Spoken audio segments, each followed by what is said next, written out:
I want to start off, I guess, the first real comparison is just looking at what Fox News is talking about today, what stories they are putting out there, and what stories are being put out on MSNBC.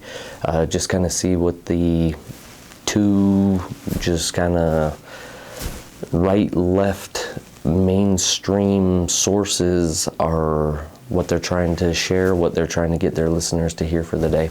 So let's take a look at Fox News and MSNBC.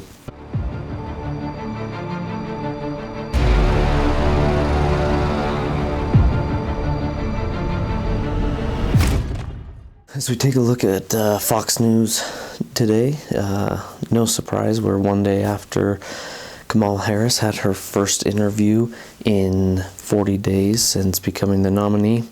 I do think that's a problem. I think that she needs to let the voters know what her positions and policies are going to be as she governs. And so, yeah, I thought that it was a long time coming and probably should have been a lot sooner.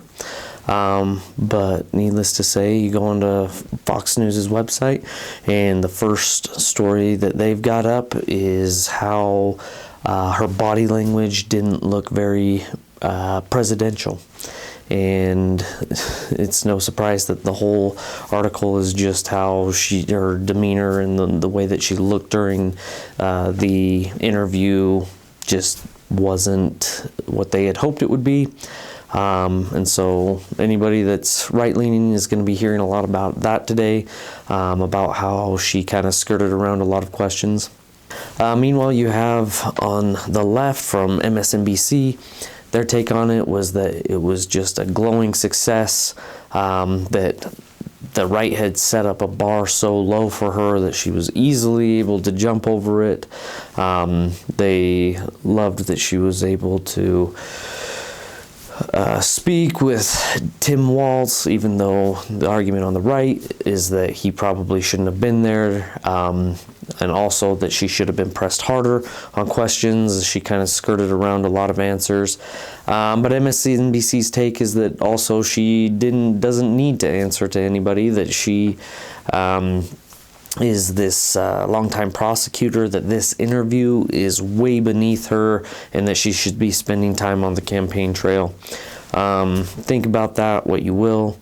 But the other thing is that they had to throw in their little jab that anybody that questions how she performed today would all be based in racism and sexism.